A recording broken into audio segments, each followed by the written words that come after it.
Buddham saranam gacchami, dhammam saranam gacchami, sangham saranam gacchami, buddham saranam gacchami, dhammam saranam gacchami.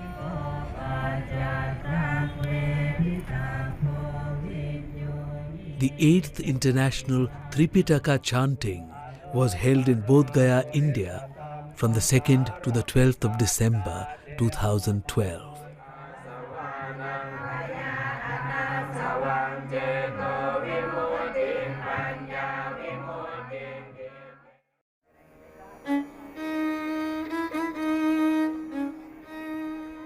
Bodhgaya is the most sacred place in the world for Buddhists.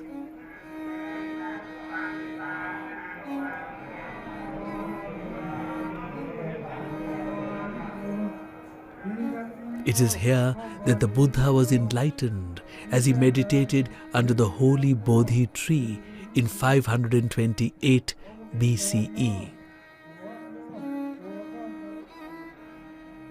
The Tripitaka, or 3 baskets of the wisdom of the Buddha, are the earliest extant Buddhist canon.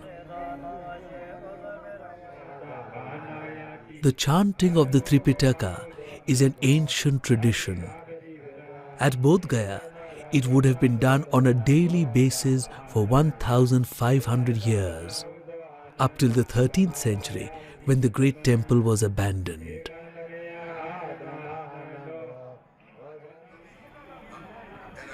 The light of Buddha Dharma Foundation have revived this ancient tradition after a gap of 700 years. This is the 8th annual event of the chanting organized by the foundation. Venerable Fra Promosity is like in the ceremony Lem, Sayadaw and Venerable Liu Nyaninda. To Mrs. Wangmo Dixie, And we have 4 things that we're doing. And the first one, of course, is to bring the monks to India, which I'm sure we'll talk about. But the second thing we've been doing is installing Dharma bells and trying to make public conveniences and trying to improve the amenities in the Buddhist sites of pilgrimage. An example is behind us, this bell here, which was installed, I think, it was 2006, I think, wasn't it? 2006, I think. And it's a great Dharma bell. It's a 5-ton bronze bell. It's an extraordinary fact about the land here. That bell has a 8-foot wide foundation. And when we dug the foundation down 8 feet, we found 32 Buddha statues, which of course were given to the local museum here in Bodhgaya. But it shows you what's under our feet. Everywhere you walk here, there are just thousands and thousands and thousands of statues, because Bodhgaya has been an international center of pilgrimage for thousands of years. Really from the time of the parinirvana of the Buddha, right up until the 13th century, in fact on from the 13th century. There were Buddhists coming from all over the Buddhist world, all over Southeast Asia to Bodhgaya. And so this place is really steeped in history. It's an extraordinary fact.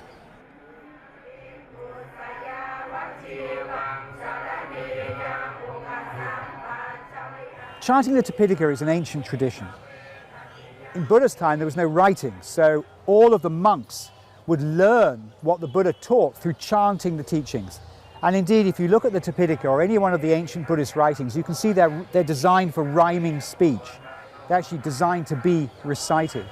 And the Tripitaka was only written down in the 1st century, so for 400 or 500 years it was chanted all the time. And here in Bodhgaya there was a Sri Lankan vihara, which is a little bit behind us, about 30 or 40 yards behind us. There's a Sri Lankan vihara under the ground. And there they chanted the Tripitaka every day for over 1,000 years.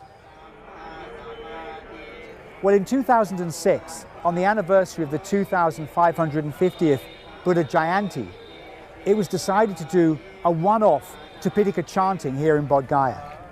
But it was so successful that on the basis of that, the elders, all the elders from the temples here in Bodhgaya got together and decided to form a council called the International Tripitaka Chanting Council, and that council has now been the supervising body for an annual chanting event, which is now in its 8th year. And like the Buddha Dharma Foundation, which I run with my wife here, Wang Mo, this foundation is the primary sponsor of the event. But of course it's a huge international event now. We're a small part of it really. It's now got 1,500 monks coming from 10 countries and about another 1,000 lay people. So it's really a major gathering. There is not any accident why we are doing the ceremony here under the Bodhi tree. It is done with all full intentions because we know that this is the most sacred place on earth. There is no doubt in our hearts and minds that this is the place, and as you all know, the previous Buddhas attained their awakening here under the sacred Bodhi tree, and the future Buddhas will also awaken under this sacred Bodhi tree. So the power and the blessings of this land are truly great and cannot be forgotten.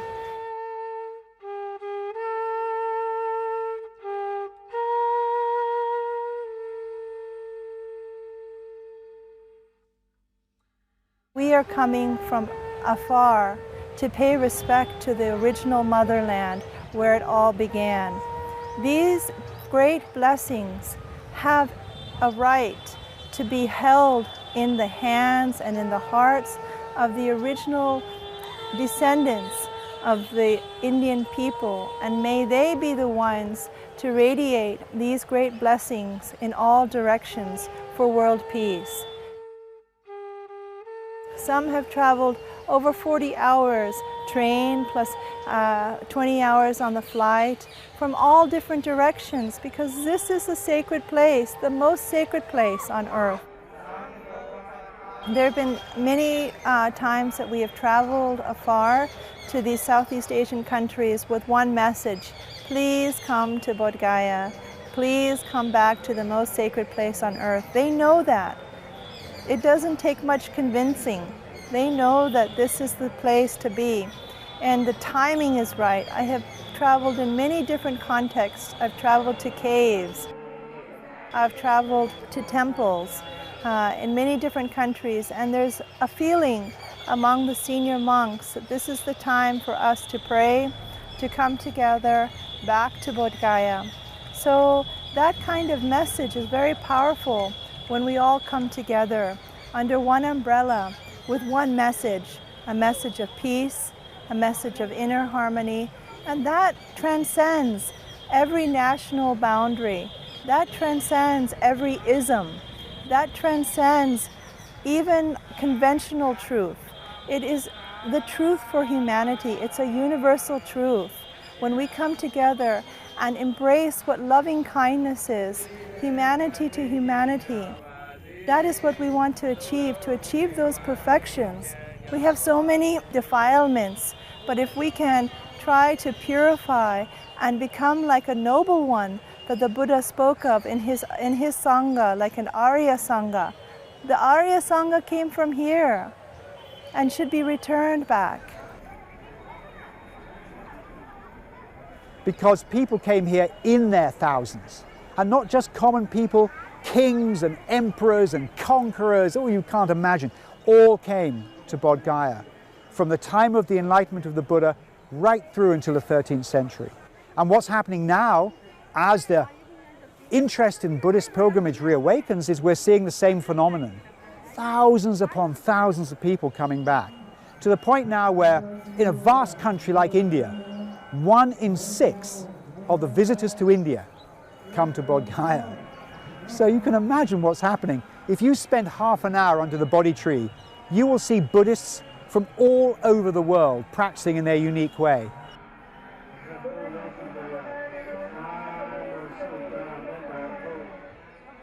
We have a strategy here for helping to rebuild the Buddhist culture of India. Remember, India was a predominantly Buddhist country for at least 1,000 years, a hugely important period in its history, when India was the wealthiest country in the world, where Patna was the largest city in the world. You know, Patna was 6 times bigger than Rome. India as a country is an extraordinary phenomenon in the world's largest democracy, incredibly diverse, far more diverse than any other country in the world, yet with this unifying spiritual bedrock underneath it all. Scratch an Indian, you can have a spiritual discussion. It's absolutely extraordinary. It doesn't matter who you meet, taxi driver to a cabinet minister. Absolutely universal situation. Buddhism thrives when people are educated because it's a wisdom tradition.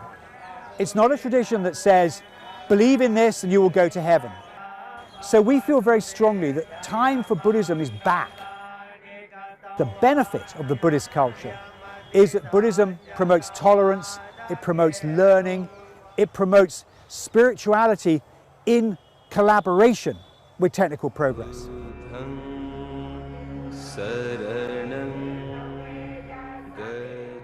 The Theravada tradition had never gathered as one body for a religious function before this event under the Bodhi tree. This is highly auspicious and a sign of the importance that all the Southeast Asian countries give to India as the motherland of their tradition. It unifies them under one umbrella, which breaks the barriers of national politics and of different monastic traditions. This great event has been supported by many Sangha Rajas and Sangha Nayakas. Large numbers of monks from 10 countries have gathered at the Mahabodhi temple. Our most venerables are all... This has also resulted in a substantial increase of visitors on religious pilgrimage to Bodhgaya, as well as to the other sites of the Buddha. The message of the Buddha is bringing together so many to leave behind the turmoil and confusion of the material world, to find peace at the holy site of Bodhgaya. Buddham saranam gacchami,